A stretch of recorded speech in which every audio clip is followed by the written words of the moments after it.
Radio Kapi. Le journal Bibi Moukonkole.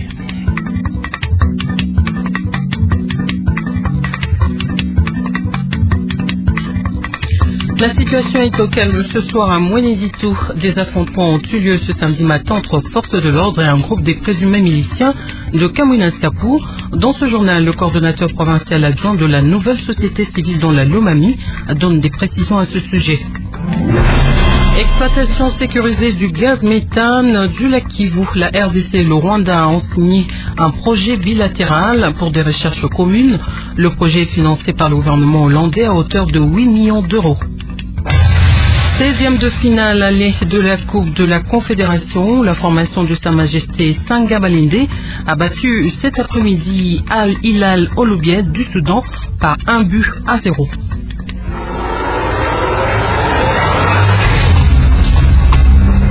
Bonsoir et bienvenue dans ce journal. Le calme est revenu ce soir sur la ville de Mweneditou dans la province de la Lomami.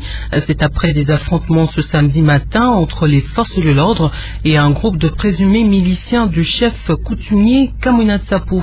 Ils ont envahi la ville tôt le matin, puis des coups de feu s'en sont suivis. Radio Kapi suit pour vous de près l'évolution sur place. Revenons sur le témoignage du coordonnateur provincial adjoint de la nouvelle société civile, maître Umberto Bukassa. Il s'entretient avec Billy Yvan Lutumba.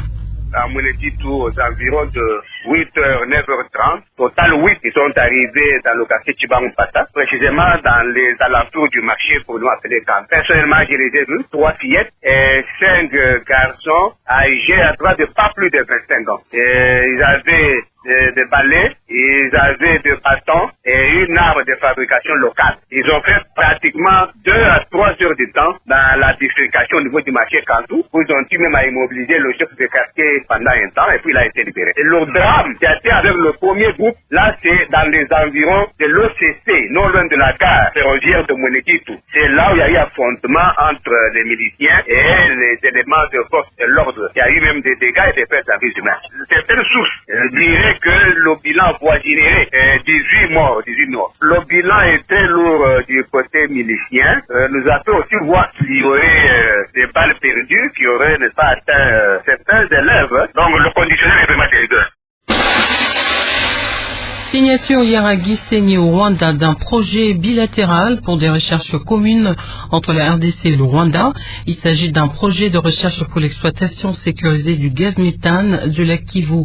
Le projet est financé par le gouvernement hollandais à hauteur de 8 millions d'euros avec une durée d'exécution de 2 ans.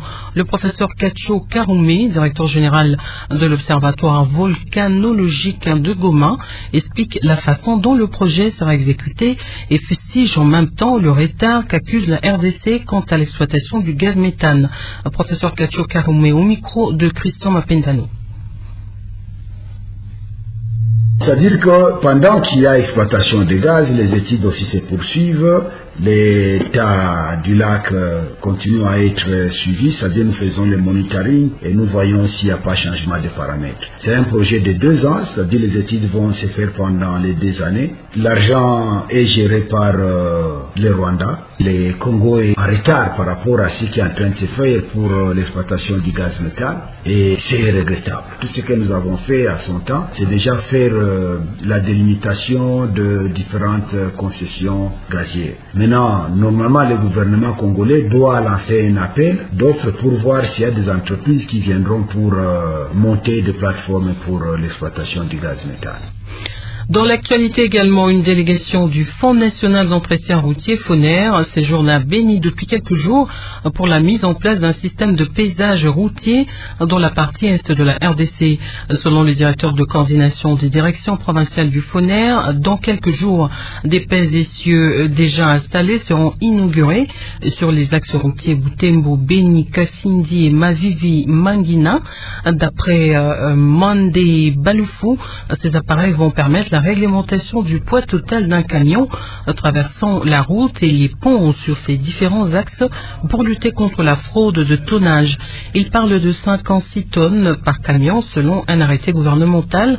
On l'écoute au micro de Marcel Papier-Moukeba. Notre présence à Béni se justifie justement par le lancement de l'activité de paysage routier à l'est du pays.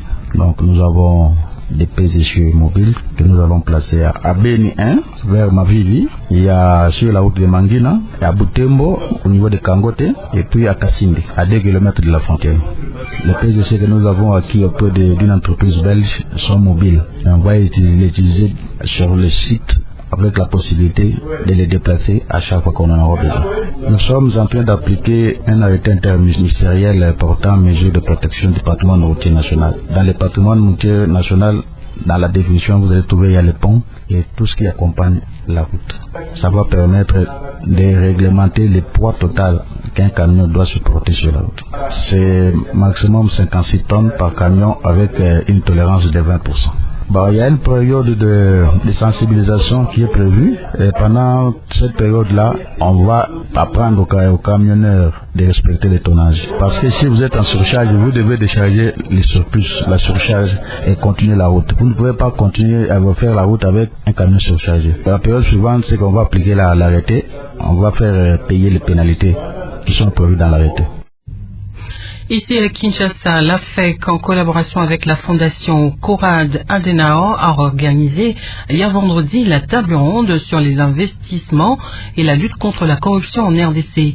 Objectif visé, tirer une sonnette d'alarme sur ce fléau qui tue les investissements.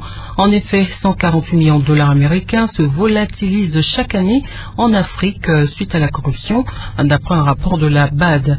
Quelles sont les causes de ce fléau, les conséquences et quels sont les efforts fournis par la RDC pour éradiquer la corruption? Nadine Foula-Simba pour plus de détails.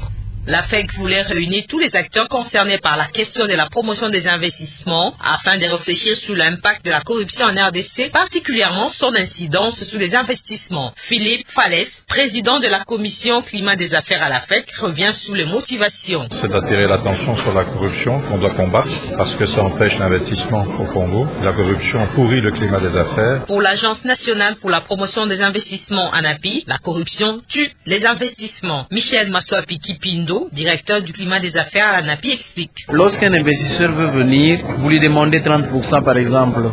Ça augmente même les charges de l'investisseur et il sera difficile que cet investisseur rentre dans ces investissements. Ça décourage d'opérateurs économiques. Pour sa part, le conseiller spécial du chef de l'État en matière de lutte contre la corruption a énuméré les efforts fournis par l'État congolais en matière de lutte contre la corruption. Le professeur Luzolo Bambi. Le président de la République a signé la ratification des conventions régionales et internationales sur la lutte contre la corruption. La promulgation en 2002 par le président de la République du Code de l'éthique à l'attention de tous les agents publics pour combattre l'immoralité de la fonction publique. La lutte contre la corruption est d'abord un combat individuel de chaque Congolais, a souligné la Likoko, tout en appelant la participation de tous pour enrayer ces fléaux.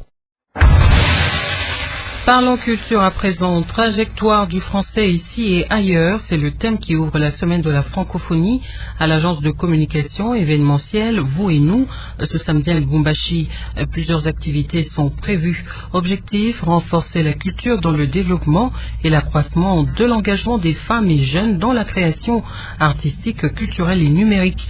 Le coordonnateur Yannel Oumba en explique le sens, il est au micro de Noé Kavena.